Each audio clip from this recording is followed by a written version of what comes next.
Hola, ¿qué tal amigas, amigos televidentes en Extra Plus? Un gusto saludarles, darles la bienvenida a esta edición de Adelante Nicaragua en este nuboso y húmedo 10 de agosto, día de la subida de Santo Domingo de Guzmán en Managua, pero que bueno, ya por razones conocidas, por el tema de la pandemia, pues ya sabemos que se ha celebrado la fiesta de Santo Domingo con mucho recogimiento en esta ocasión.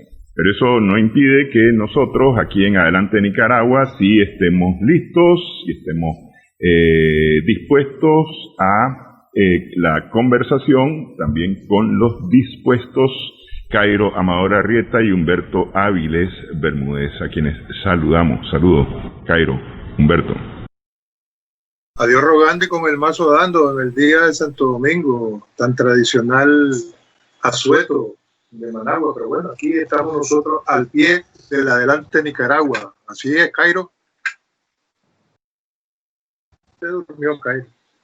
En fin, creo que sería interesante iniciar este recorrido por el panorama internacional con los últimos acontecimientos nada gratos en el Líbano, ¿no?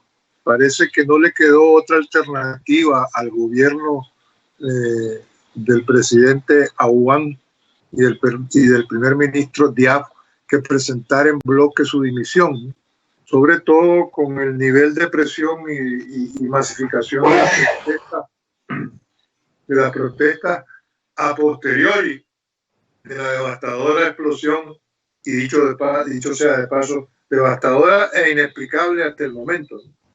Hay muchos indicios que arrojan responsabilidad, por no decir culpa o alevosía, de la parte israelita, ¿no? Se dice que se han encontrado restos de misiles de fabricación israelí.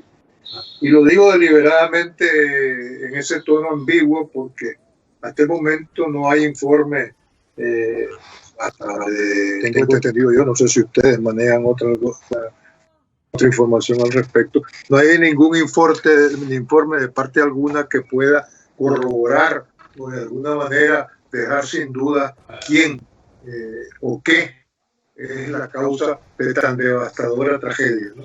Más de 150 muertos, 5.000 heridos, miles de millones de dólares en pérdida, que hasta el momento han servido para que Monsieur Macron, el presidente francés, ocupe el centro de la escena, se ponga a la cabeza de la coordinación de la ayuda internacional y haya sido el primer jefe de Estado en visitar el Líbano, ¿no? Donde, a propósito de esa visita la semana pasada, más de una persona de las masas enfurecidas que se agolpaban alrededor del puerto o los lugares que fueron visitados por Macron, le decían: no vengas a entrevistarte con estos sinvergüenzas, ¿no? Porque el gobierno libanés ha sido llamado de todo menos bonito y honesto, y a Macron no le quedó más remedio que responder que él llegaba a ayudar y no precisamente a reunirse con las autoridades locales, con quien obviamente se reunió, pero a los que sugirió un nuevo pacto, porque eso es un relajo, ¿no? Parece que la situación política del Líbano está muy marcada por las confesiones religiosas, ¿no? Y la presencia bien arraigada en el Líbano de Hezbollah, pues como que ha servido de estímulo, si es que se le puede calificar de eso, para que la agresión israelí sea permanente contra ese desafortunado territorio. No sé qué otros aspectos complementarios pueda comentar Cairo. Adelante, Cairo. Bueno, yo creo que no hay que dejar pasar por alto el hecho de que antes de esta no oigo, no tengo feedback. No, pero sí te estamos escuchando, Cairo, sí te estamos escuchando. Tú seguí que te oímos. Bueno, te estaba diciendo de que el Líbano, en medio de esta situación, de esta de esta detonación de grandes proporciones, como ya lo mencionó Humberto, estaba ya sumergida en una posición casi que está colindando con un estado fallido. Estaba hablando de que el valor de su moneda está en estos momentos en una sexta parte. Estás hablando de que hay un desempleo creciente, movimientos sociales en la calle desde hace más de 2 meses, petición al gobierno de Michel Aoun de que renuncie, cosa que parece que en estos momentos acaba de pasar, según dijo Humberto. En fin, y todo eso en medio y hay que recordarlo más todavía, de una situación en que el Líbano era una ciudad sumamente, era un estado sumamente propio. El Líbano llegó a ser el centro financiero del Medio Oriente. Llegó a tener 40 universidades, 100 periódicos, se hablan 3 idiomas, 40% de la población es católica, es donde hay más católicos en esa parte del mundo. Tenía 100 diferentes bancos y 99% de alfabetización en sus mejores momentos, ¿verdad? Ahora está sin comida, sin empleo, con movimientos sociales sumamente fuertes y la explosión. Alrededor de esta explosión, ciertamente, dentro de las peticiones que hizo Macron, 2 peticiones fueron claras. Una, hay que hacer las reformas que la gente está pidiendo en la calle. 2, hay que tener una investigación independiente. Y 3, hay que hacer reformas electorales. Parte del paquete de los 253 millones.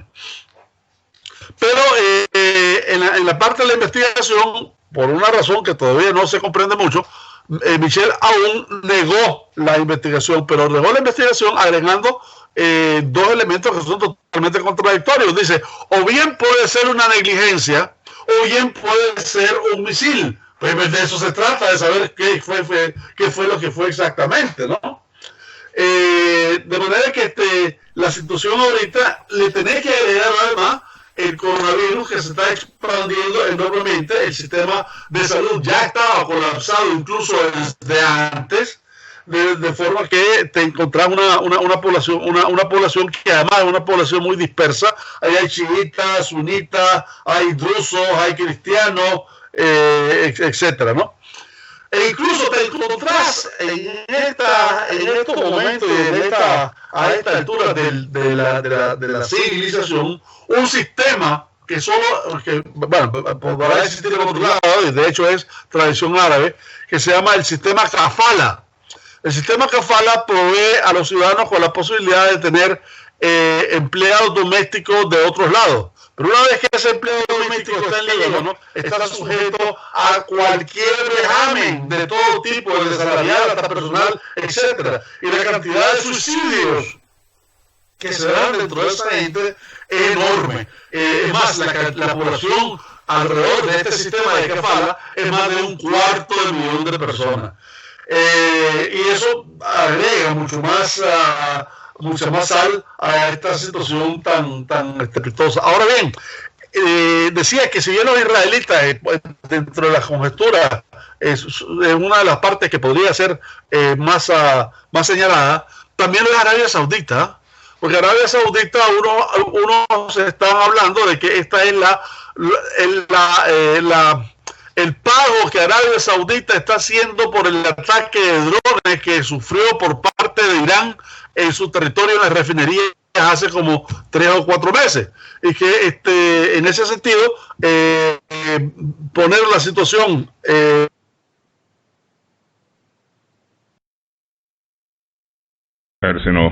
se nos desapareció ahí un momento Kairos. Yo solamente quiero acotar sobre lo que decía Humberto al inicio de su participación. Efectivamente, sobre la explosión todavía no determinada, que ha dejado más de 150 muertos, 5.000 heridos en el centro de Beirut, en el puerto de Beirut, en el puerto mediterráneo de Beirut. Eso es importante recordarlo. Este es un puerto que da al Mediterráneo en Beirut, en la capital del Líbano. Primero se habló de una primera explosión que llevó a una segunda explosión más grande. Hemos visto las imágenes del enorme cráter que ha dejado esta explosión, y según los expertos esto no es producto de lo que se había hablado originalmente, de la presencia de material explosivo en un almacén, que fue lo que dijo el ministro de Seguridad al principio. Prácticamente después de la explosión dijo que muy probablemente había estallado un material explosivo que estaba almacenado en el puerto. Más tarde se han visto algunas imágenes en donde aparentemente hay un objeto que impacta desde el cielo en el lugar de la explosión, y luego se produce la explosión. Por eso se empezó a hablar mucho del tema de los misiles, especialmente israelitas, que son los principales sospechosos. Pero a lo que voy, Cairo, ya que hemos logrado hacer la comunión, a lo que voy es que vos hablabas de un Líbano muy próspero, muy organizado, y sin embargo, hoy, más bien ya desde el año pasado, yo recuerdo que estamos viendo imágenes en el Líbano de manifestaciones y manifestaciones y manifestaciones pidiendo la dimisión del gobierno, principalmente en contra de la corrupción. ¿De qué viene todo esto, Cairo? ¿Es una nueva primavera árabe ahora en el Líbano? No creo que sea para tanto. Yo creo que más bien ahorita están factores exógenos están aprovechándose de la situación del Líbano, y esto tiene que ver con el posicionamiento primero de Israel con los Altos del Golán y con el Banco Oeste, luego con Hezbollah, por supuesto, que recordemos que Hezbollah ha sido uno de los pocos movimientos armados que de alguna manera tuvo éxito en contra de las fuerzas israelitas, ¿verdad? El complejo de las fuerzas israelitas. Y además la proximidad con Siria también ha contribuido a debilitarla enormemente. Acordate que el ejército sirio de Assad estuvo como 10 años, invadió Líbano como por 10 años. Y los pleitos del poder alrededor de los diferentes grupos, los chiitas, los sunitas, los cristianos, los drusos, etcétera, ¿no? El caso es que siempre ha habido, por supuesto, una gran posición de Francia, una gran ascendencia de Francia alrededor de este país, pero aún así, a estas alturas del proceso, está totalmente devastado en términos de producción. Sabemos de que el Líbano tiene 15 ríos que pasan por su territorio, ¿verdad? Y es sumamente fértil. Independientemente de lo que se diga, si fue satélite, si fue un misil, si fue un acto de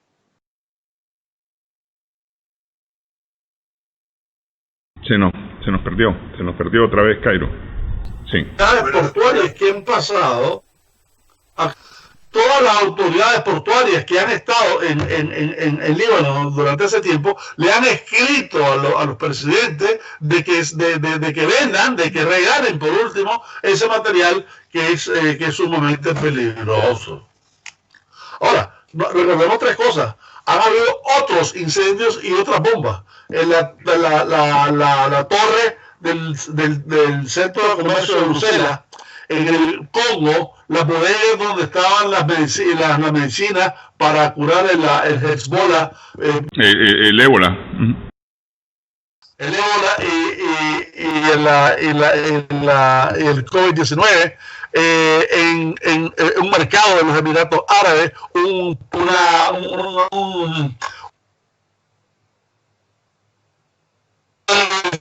edificio de apartamentos.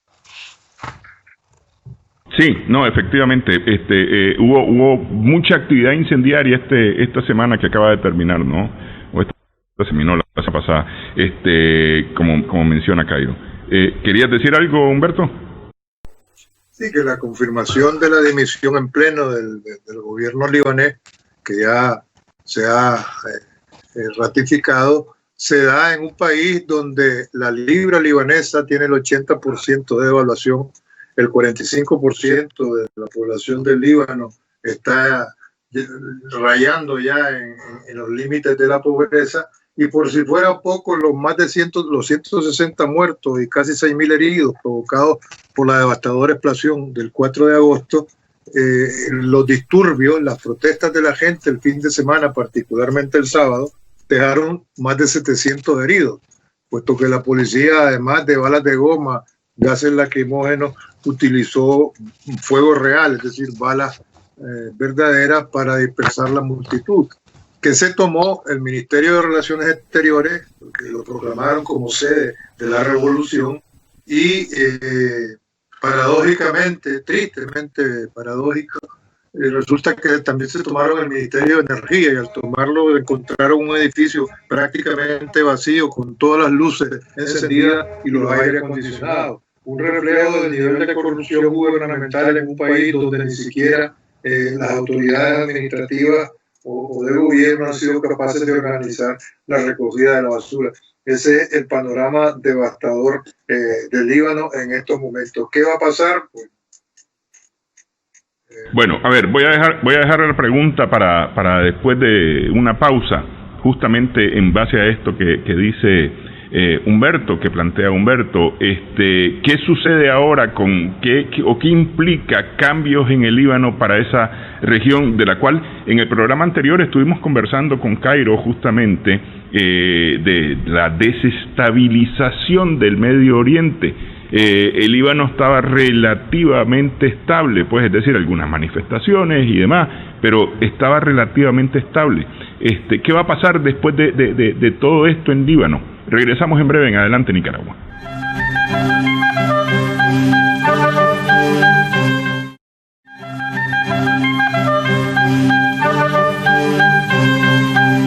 Seguimos en esta edición de Adelante Nicaragua. Estamos conversando con Humberto Avilés Bermúdez, Cairo Amador Arrieta, y preguntaba antes de la pausa, ¿qué va a pasar en Beirut? ¿Qué va a pasar en el Medio Oriente luego de todos estos eventos que desestabilizan de alguna manera el Líbano, que ha sido clave, digamos, dentro de la configuración del Medio Oriente? Hay que recordar, el Líbano hace frontera hacia el sur con Israel y hacia el este con Siria, además hacia el sureste con el Estado palestino. Bueno, dos versiones hay sobre qué es lo que va a pasar. La primera versión es una versión que está en Alas de Pegaso, ¿verdad? Y tiene que ver quizás con la memoria de una primavera árabe que, dicho sea de paso, dio muy pocos resultados. Pero vaya, al final lo que imprime esa idea es de que la solución del Líbano va a ser una respuesta que va a dar el pueblo del Líbano, organizado alrededor de todo lo que está pasando ahorita, etcétera. La otra es menos idealista que esa, y la geopolítica va a funcionar. Hezbollah está íntimamente ligado a Irán. Irán va a tener algo que ver en todo este asunto. Líbano está pegadito a Israel. Israel ha tenido que ver siempre con el asunto del Líbano.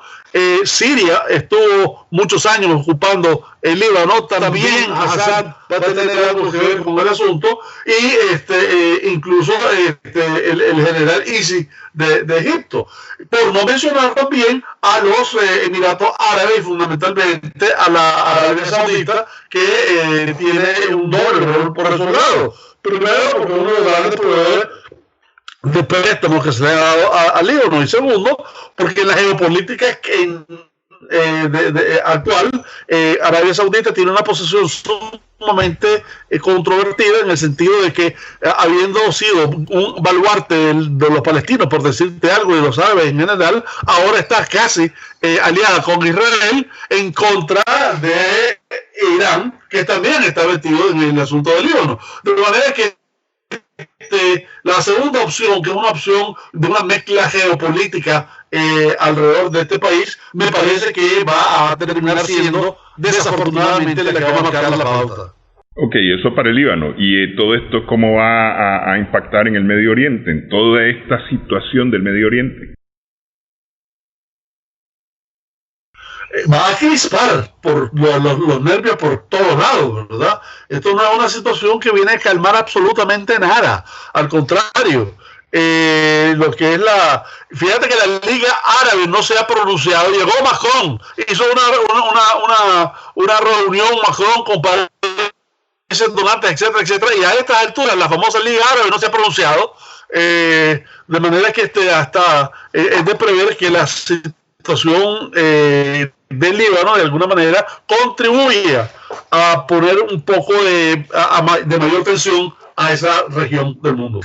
Aparte de Macron, Humberto. Humberto.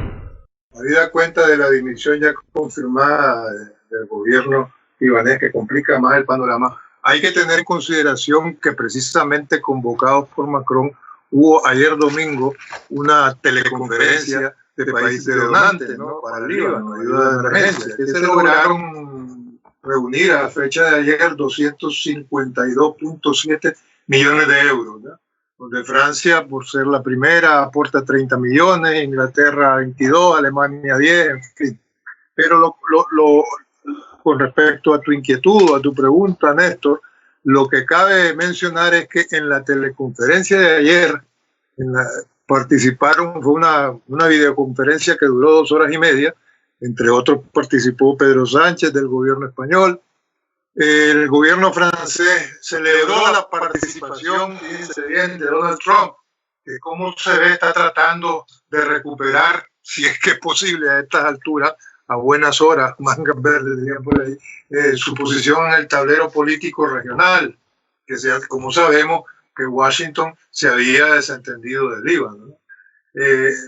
La presencia de la región, es decir, del Medio Oriente, fue poderosa, porque participaron los mandatarios de Egipto, de Qatar, de Jordania, de Irak y Kuwait, mientras que Arabia Saudí y los Emiratos Árabes solo estuvieron representados por altos funcionarios, no por jefes de Estado ni de gobierno.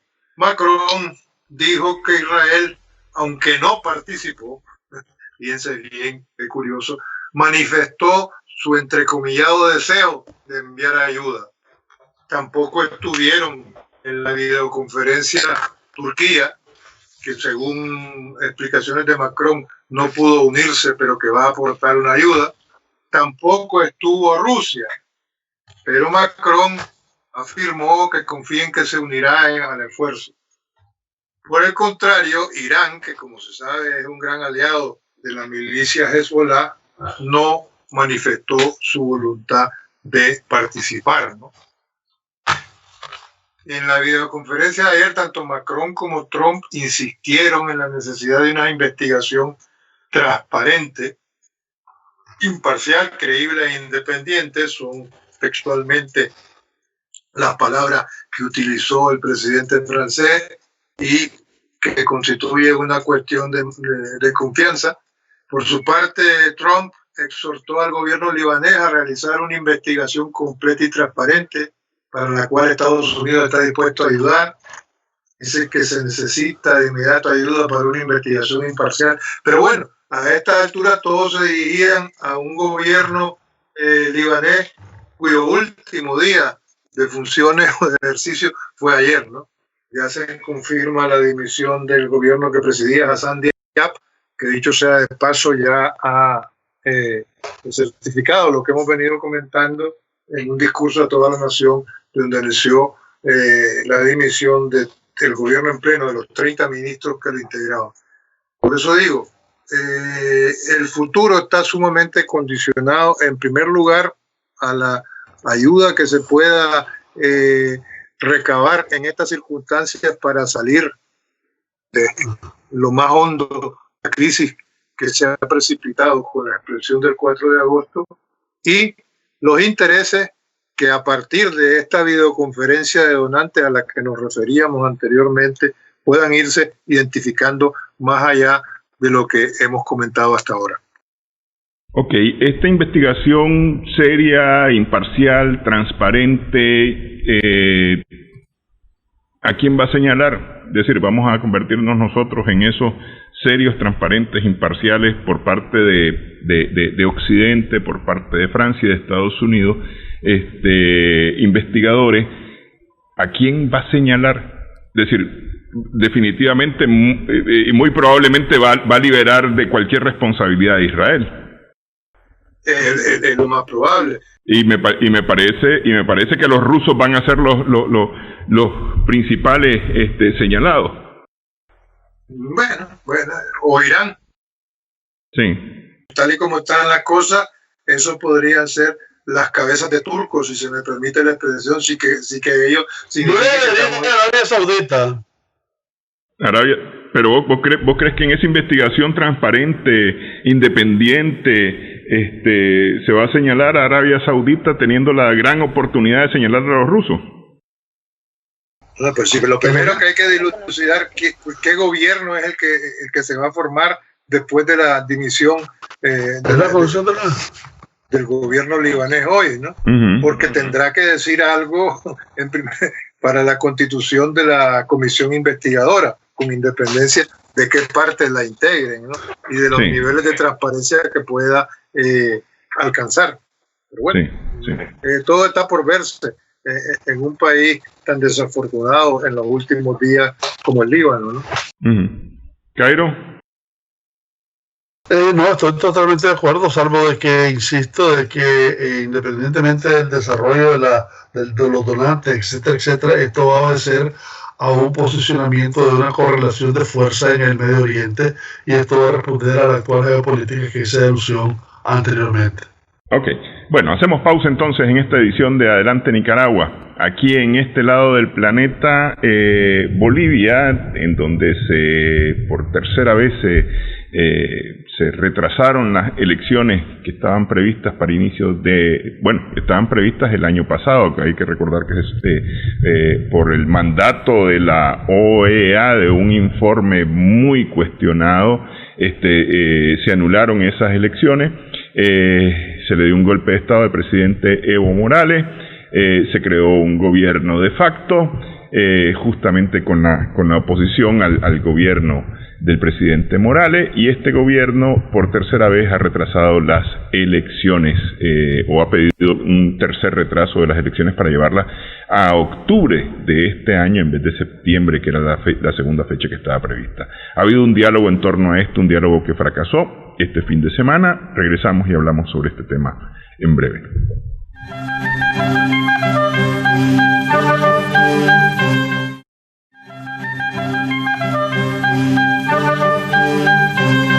Seguimos en esta edición de Adelante Nicaragua en Extra Plus. Fracasaron un primer encuentro, terminó en nada, un primer encuentro con el auspicio de Naciones Unidas en Bolivia, para encontrar una solución al tema de las elecciones en ese país que, decíamos, por tercera vez se han pospuesto. El candidato del Movimiento al Socialismo, el MAS, que era el partido que encabezaba el presidente Evo Morales y al cual se le dio el golpe de Estado, se ha procurado por todos los medios, el gobierno de facto, de inhabilitarlo para participar en estas elecciones, por cuanto es el partido y los candidatos que tienen más intención de votos hasta el día de hoy, es decir, que es el que tiene las mayores probabilidades de ganar las elecciones pese a los retrasos, a las pospuestas elecciones. Aparentemente todo lleva a eso, a lograr, antes que se produzcan las elecciones pospuestas, inhabilitar a este partido. Entiendo que no estuvo el MAS en las negociaciones. Me parece haber leído que no estuvo el MAS en las negociaciones. No sé qué saben Cairo, Humberto, sobre el tema. A ver, Humberto. Bueno, pues yo creo que desafortunadamente, y lo cual no es nada nuevo, el gobierno de facto que preside la señora Yáñez, lo que está buscando es cómo si se me permite la expresión, tan cercana, hemos terminado de hablar del Líbano y me veo obligado a hablar de la libanización de Bolivia. Cabe, porque están queriendo crear condiciones para justificar la cada vez más descarada influencia del estamento militar en la realidad política boliviana. Por supuesto que todo pasa por no permitir el retorno al poder del movimiento al socialismo, que para nadie es un secreto que sigue estando conducido por Evo Morales, por muy exiliado que esté, ¿no? La candidatura presidida por Lucho y por Choquehuanca, pues, así lo determina. Pero el diálogo, yo no es que tenga mucha información de lo que ocurrió este fin de semana, ¿no? Pero es un diálogo que en la medida que no se despejen las condiciones de participación del movimiento al socialismo, nace, no voy a decir abortado por no ser pesimista, sino con bastantes dificultades. Es un parto sumamente complicado, si es que finalmente surge una criatura de eso. Habrá que mantener, como de hecho lo está haciendo el movimiento al socialismo y sus fuerzas afines, la presencia popular en las calles, ¿no? Pero eso no basta, repito, me temo que están buscando cómo terminar de redondear las condiciones para que la situación parezca tan complicada que la única alternativa sea militarizar más de lo que está el panorama político de Bolivia. Bueno, a mí me parece que en efecto el fondo de este asunto es una construcción de una situación que se va a parecer a lo que Humberto llamó la libanización de Bolivia, a través, diría yo, de la experiencia última de Bielorrusia, en donde 3 candidatos fueron inhibidos de correr, 2 de ellos al principio y 1 de ellos a mitad del camino. A partir de las elecciones de ayer en Bielorrusia, se armó precisamente toda una serie de movimientos espontáneos populares alrededor del apoyo a la señora que sustituyó a su marido, que echaron preso, ¿verdad? Hubo más de 60,000, 70,000 manifestantes en diferentes ciudades de Bielorrusia, especialmente Minsk, que señalan el apoyo que tenía la candidata la candidata que sucedió a su marido. Y además es notable ver de que la señora apenas logró el 7% de los votos y el Lukashenko 84% de los votos, o sea, casi al estilo de los países del este antes de su desmoronamiento. O sea, eran ese tipo de elecciones, ¿verdad? Bolivia descartar al MAS, incluso de las pláticas tendientes a aplazar el proceso electoral, es excluir al movimiento más fuerte de Bolivia. De entrada, no hay ninguna validez de cualquier resultado que exista en esas pláticas, por mucho que las Naciones Unidas esté liderando eso, que tenga un sentido de cohesión social y política. Y me extraña que las Naciones Unidas, en ese sentido, no haya insistido en la presencia del MAS, precisamente por ser un movimiento altamente popular y posiblemente el movimiento que tiene hasta ahora la mayor intención de votos. Pero bueno, yo creo que en torno volviendo a Bolivia, que no nos hemos ido de ahí, hay que aclarar que el diálogo al que nos hemos estado refiriendo se entabló el sábado por la tarde y fue a propósito de que en el legislativo boliviano, que está, dicho sea de paso, controlado mayoritariamente por el movimiento al socialismo, se aprobó una ley para utilizar el dióxido de cloro en el tratamiento del COVID-19. Dióxido de cloro. Hay que decir que en los últimos meses el gobierno boliviano, el Ejecutivo de la señora Yáñez, no ha promulgado ninguna ley aprobada por el Legislativo, precisamente porque tiene mayoría el MAS, ¿no? De la misma manera que los legisladores bolivianos se niegan a ratificar los créditos internacionales que reclama el gobierno, entre otros uno del Fondo Monetario Internacional destinado a combatir la pandemia del coronavirus. ¿Qué es lo que ha pasado? Que la crisis política se ha profundizado y se amenaza con agravar la emergencia sanitaria, ¿no? La mayoría de los sindicatos afines a Evo Morales lo que hacen es mantener cortada la ruta en gran parte del país desde el pasado lunes, rechazando el aplazamiento de los comicios presidenciales, que mencionábamos antes, que se ha pasado de septiembre hasta el 18 de octubre. Sin embargo, y aquí viene lo del diálogo que comentábamos antes, el sábado pasado, por la tarde, el diálogo pareció que se abrió paso, porque el movimiento del socialismo aceptó negociar la suspensión de las protestas, sobre todo los cortes de ruta, en la medida que la presidenta Áñez convocó a un diálogo a sindicatos, partidos políticos y al Tribunal Supremo Electoral para ver si encontraban una salida al conflicto. Conflicto que puso en riesgo, que ha puesto en riesgo el suministro de oxígeno a los hospitales debido a los cortes de ruta ya de 5 días. Resumiendo, el diálogo era alrededor de si terminan las protestas, se permite el reabastecimiento de oxígeno, si de alguna manera hay un acuerdo en que la ley que aprueba el uso del dióxido de cloro sea aprobada y reconocida por el Ejecutivo, porque en definitiva el dióxido de cloro parece que hasta donde se ha utilizado ha resultado efectivo, y esto tiene predicamento, influencia sobre todo en los sectores organizados alrededor del movimiento del socialismo, y en cualquier caso queda al albedrío de cada persona si lo usa o no.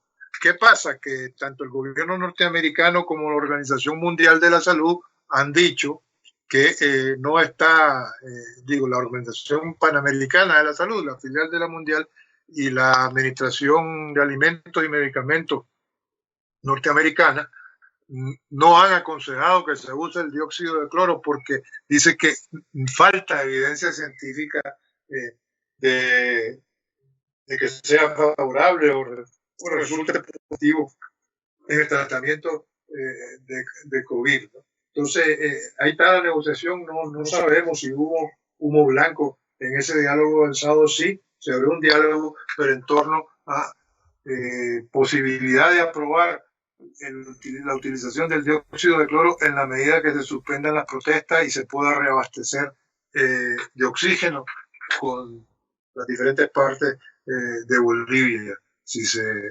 levanta los cortes de ruta. Ok, bueno, hacemos pausa pues nuevamente en esta edición de Adelante Nicaragua.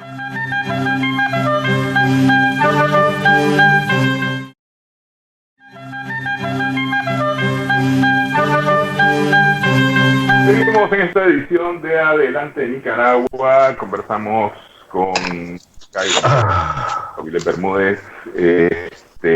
Se conoció de la orden de arresto domiciliar para el senador Álvaro Uribe, por el tantas veces hemos comentado aquí, uno de los principales organizadores de los paramilitares en Colombia. Cairo. Bueno, efectivamente, esto ha causado toda una conmoción política en Colombia, ¿no? Vale mencionar de que no acababan de dictar el auto de confinamiento cuando ya Uribe tenía el COVID-19, de esas cosas raras que pasan. Pero los jueces de la parte constitucional, de forma unánime, decretaron la medida cautelar por sospecha de manipulación de testigos a él y a su abogado Diego Cadena posteriormente. de soborno a los mismos, lo que origina fraude procesal y que además es una obstrucción a la justicia. Los simpatizantes de Uribe dicen que el auto famoso es un auto que está compuesto por 1.500 folios, que es más otro libro del Quijote que un simple auto, dicen los señores. La verdad es que ha causado es algo tradicional el que le dieron, ¿verdad? Y es un acto sin precedente en Colombia. De alguna manera esto data desde el año 2012 y está originalmente ubicado alrededor de relaciones de Uribe y su familia, su hermano Santiago creo que se llama, con lo que eran los paramilitares o lo que se llamó en su momento las fuerzas de autodefensa. Iván Duque, desde la presidencia de la República, dice que he sido, soy y seré creyente en su inocencia, su honorabilidad. No solamente rechazo la medida, sino que critico la incoherencia del sistema judicial. Y ahí hace tres cosas. Primero, como presidente, debería dedicarse a eso, a ejercer su cargo y no meterse en inmiscuirse en situaciones del sistema judicial. Pero no solamente se mete, sino que además está desacreditando desde el Ejecutivo al propio sistema judicial, lo que a su vez complica la situación política de Bolivia en general. La Corte habla de que el abogado Cadena de alguna manera contaminó la prueba y repite la posible obstrucción de la justicia. Por su parte, el abogado pide al tribunal que no mantenga secreto su madre y se vaya a saber que no le pidió a nadie que sobornara a ninguno de los testigos. Dio instrucciones para que se consideran testigos. De nuevo, Duque habla de que cuando fue criticado y le dijeron, señor, usted dedíquese a gobernar y no se mete en el Poder Judicial, digo de que se defendió diciendo que su deber también consiste en garantizar los derechos de los procesados. Primera vez que habla sobre un procesado, ¿verdad? Dicho sea de paso. En la situación política de Colombia está un tanto turbulenta, sobre todo porque Uribe es senador actualmente y es el presidente del Centro Democrático, que tiene la mayoría en el Senado y gran parte de los diputados. En otras palabras, tiene un poder judicial, tiene un poder legislativo que pudiera estar en su favor, tiene a un poder ejecutivo que ya decididamente está a su favor, y hay entonces una posible confrontación de poderes alrededor del juicio ahorita de Uribe. Ok, bueno, eso está que empieza el tema de Uribe, o más bien que continúa, porque ese es un tema que hemos venido tratando aquí. Recordamos, por ejemplo, el año pasado, si no me equivoco, hablábamos de más de 3 personas asesinadas diariamente en Colombia, líderes de los movimientos sociales, líderes de los movimientos campesinos, ambientalistas y demás.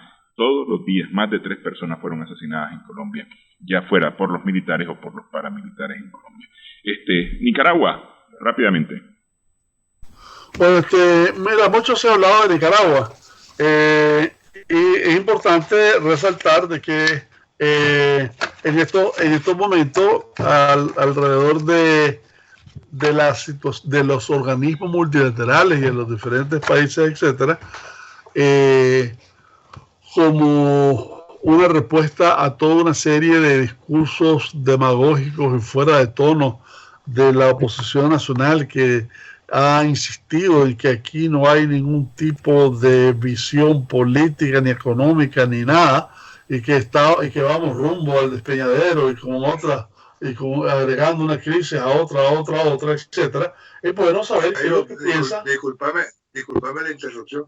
¿A qué oposición te referís? Porque no sé, tenés una visión especial. Yo me esfuerzo por distinguirla, pero bueno, adelante, disculpa la interrupción. No, tenés toda la razón. En cualquiera de los casos, ¿verdad? La situación vista desde el exterior y con todas las implicaciones nacionales, etcétera, solo va a leer varias, el contexto donde Nicaragua se está moviendo ahorita.